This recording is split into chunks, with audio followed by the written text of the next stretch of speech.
12 a.m. midnight between Monday and Tuesday. I thought I'd say something.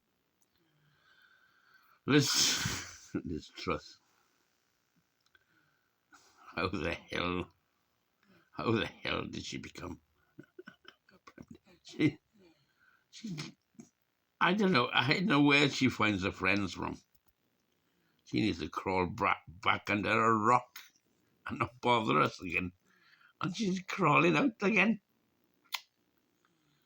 God. She's not a crab. But she gives us crabs. Not around the gonads. Fucking brain crabs. She's thicker. She's more dense than a black hole. Black hole of economies. The black Hitler space. Emily. What's happened to this country? The Tory parties have been invaded by nutters. You remember when the Tory party, well, before 1979, really. I think Margaret Thatcher was a play actor. The actual Prime Minister wasn't Margaret Thatcher. It was a bloody oil millionaire husband, Dennis bloody Thatcher. He used to, I can see it now. She always, he definitely briefed her. Like, well, yeah, whatever you do, rob the Scottish of their oil and let them leave them guessing because you were in the oil industry. Castrol or something. BP or God knows what. And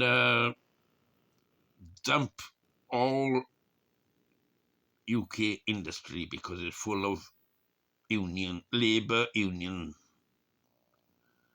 supporters. So that's it. British industry went.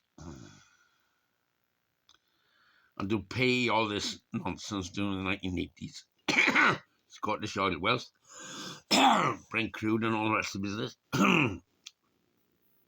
she used it to all these engineering industries that were made redundant. Talented fellows all over the country. Can you imagine? Pay them compensation. What's the word? Redundancy. And the ones that didn't have, well, the other workers, unemployment benefits. There was a time in the 1980s, about 1982, 93, 94. If a northerner that used to work in industry and said, oh, I got this, that, and the other, I stubbed my toe on a machine. He'll have sickness benefits on top. That's how we went. And North Sea Oil, Scottish North Sea Oil paid for all of it.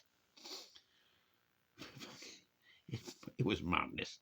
I was 17 in 1979, and I could see then, when that, I can see her now. May 1979. And she did that bloody speech of, what was it? I don't know. There may be this, there may be that, there may be the other. I thought, oh, Christ, here we go.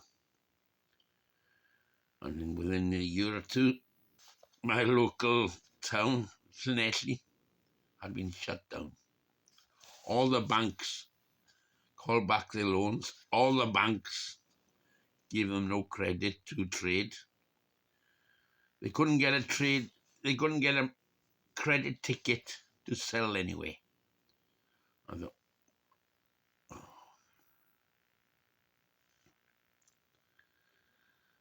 Well, even when Tories were in opposition, their supporters were in the banks and everything, in the banking system. and all sorts of things. And then and they all pulled the rug. Uh, God, there was some great companies around here. There was Glanmore Forge used to make these ship chains, huge ship chains, forging. The bank pulled the rug on them. They called in their loans, and they said, "Well, where was your promise of credit? Where was your promise of credit?" We can't do anything. We haven't got the money at the moment. We've got all these we've all got these contracts and signed contracts with South Korea companies for ship chains, huge ship chains.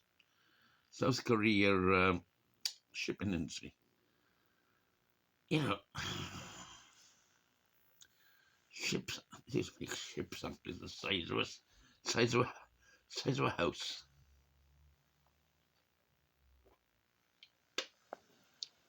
But didn't make any difference to 1979 Tory party with Thatcher.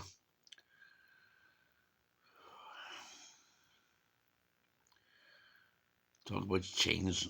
They broke them all for Tory dogma, political dogma, and destroyed Britain. And and and any money that was spare, she invested, especially in North Sea oil, about minus paying every man and his dog to be on the dole or on the sick. There was loads of money left, absolutely piles of money left to shove in the city and do things. Talk about false economies. And this is your Tory party since 1979. I know their latest. You've seen the latest adventures, haven't you? They've been slowly tax dodging since 1979. Built up, built up, built up, built up. And then the EU said, "Oh, we got to ask our members to investigate how much tax dodging is going on in the country." And all of a sudden, we're Brexit.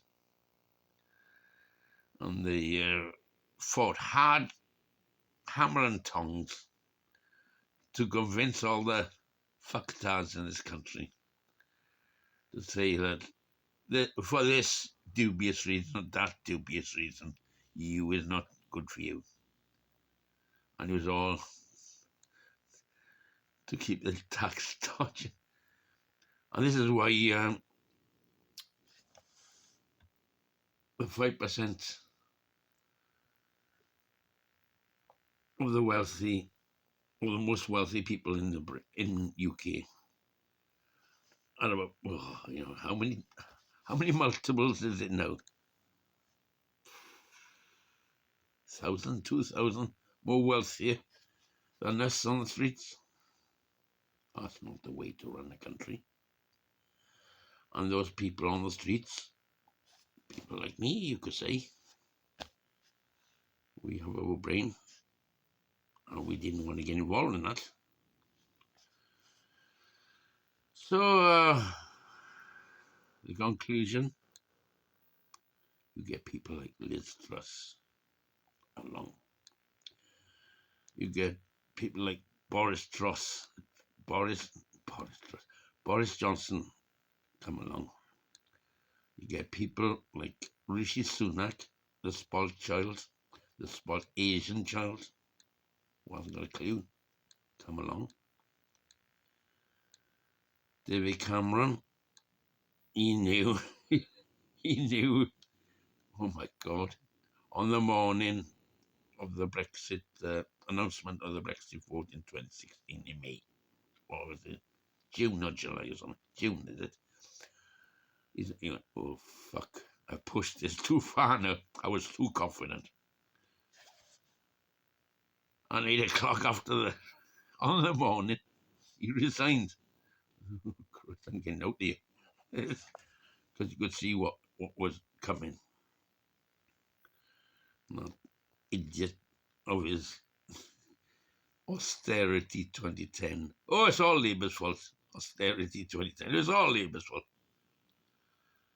And between 2010 and 2016, worldwide bank rates were at rock bottom.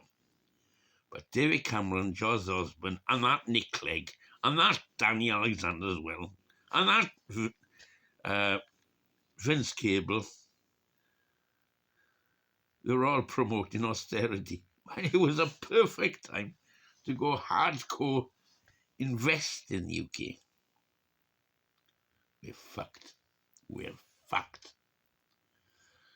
If you think you're struggling now, you wait 1 year, 2 year, 3 year, 4 year, 5 year, 6 year, 7 year time. 10 years now, right? We will be like fucking 1950s Bulgaria. We'll be lucky to drive around in a horse and donkey cart. Ah, wonderful, this bollocks.